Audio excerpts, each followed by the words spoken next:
think it's just a great time to be a woman in technology, be it a founder, be it an executive. I just think it's an incredibly exciting time in technology in general, especially with the rise of mobile. And I just think that it's a really fast-moving industry, but I think that's something that makes it possible for women to move fast, catch up. You know, you can actually come into computer science late. Like, I didn't really get into computers and technology until I was in college.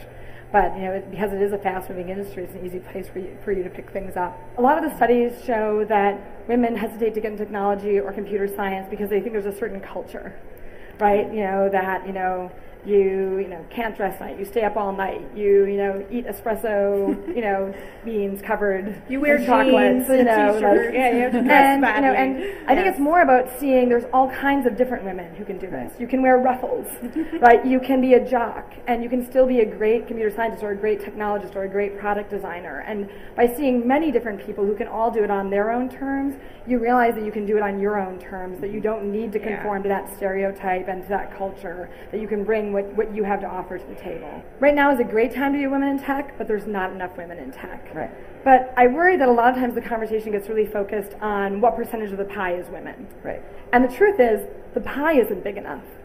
Right? We're not producing enough computer scientists. We're not producing enough product designers. We need a lot more people to keep up with all of these gadgets, all of this technology, all of these possibilities, the jobs of the future.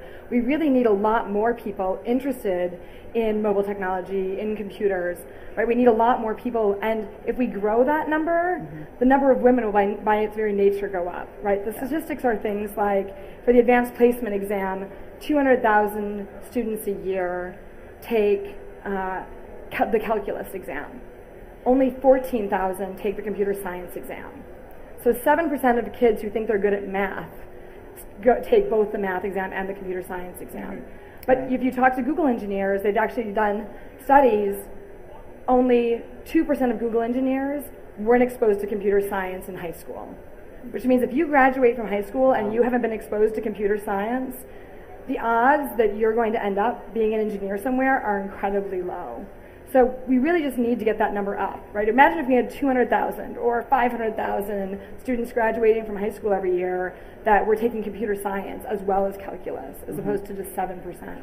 When you look at really successful people, you often hear stories of people who just worked 80, 100-hour weeks for decades on end. Like, look at people like Winston Churchill or Einstein, right? And you're like, how did they do that? But I really think that a lot of times we think about burnout being related to not getting 8 hours of sleep a night, or not having time with the family, or not getting 3 meals a day. And I don't think it has anything to do with those things. It does for some people, but what it really is what causes burnout is resentment. It's that feeling of, I worked 80 hours last week and I had to blow off my friends. Or, I worked 100 hours last week and I missed the soccer game, right? And then that feeling of resentment kind of builds on you and makes you feel like, well, I won't do that this week. And so I think that one of the exercises I've done with my team and for myself is, what is it that you need in order to not be resentful? And I've done this exercise a few times. There was a young guy on my team where I was worried he was just working really hard, and I said, take a month, really think about, while you're working, what is it that you need in order to not be resentful? And he came back to me a month later and he said, Tuesday night dinners.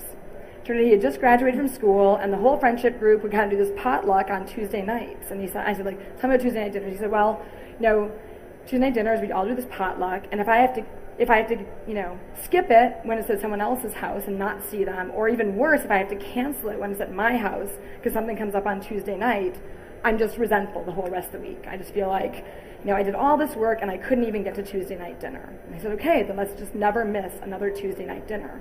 Now it's my job to help make sure that doesn't happen. I had Katie, a soccer mom, who was really worried about her team on Google Finance was in Bangalore. She kept doing video conference calls at 1 in the morning, and I was like, Katie, you've got 3 kids, 2 of them are twins. I'm really worried about these 1 a.m. conference calls. She thought about it, she came back to me and she said, don't worry about the 1 a.m. conference calls. They really don't bother me. She's like, what does bother me is missing the soccer game, or being 10 minutes late for the recital and walking in the middle. And I said, okay, well then my job is to make sure that you never miss something for your kids. And it was actually really interesting to go through that process, because there'd be days when we'd be sitting there in that meeting at like 3:35, and I'd know that Katie had to be out of there for that 4 o'clock game, and people would just be like, well, you know, Katie would get up to go, and people would be like, oh, just 5 more minutes, we're almost there, like, you know, let's just finish, let's just power through. And I'd have to say, no, Katie's got to go. Right. Like, we can get this back together again tomorrow. And I think that really matters. And you know, I think it also changes for people throughout their life. I don't have kids right now. For me, it's travel. Right, once every, say, 4 months, 6 months, I like to go somewhere I've never been, and also have the benefit of being out of the office for an entire week, missing every standing meeting once. You know, my team understands that, like, you know, the world doesn't end when I'm not there. I understand the world doesn't end when I'm not there. And it's just really it just provides a lot of sanity. And I think that will change over time, but it's really about thinking about what is it that you need so you don't hit that resentful point. And for a lot of people, that is a good night's sleep, you know, time with the family, a few good meals a day. But, you know, sometimes it's something that's just really personal and really basic, and it's about really tapping into that.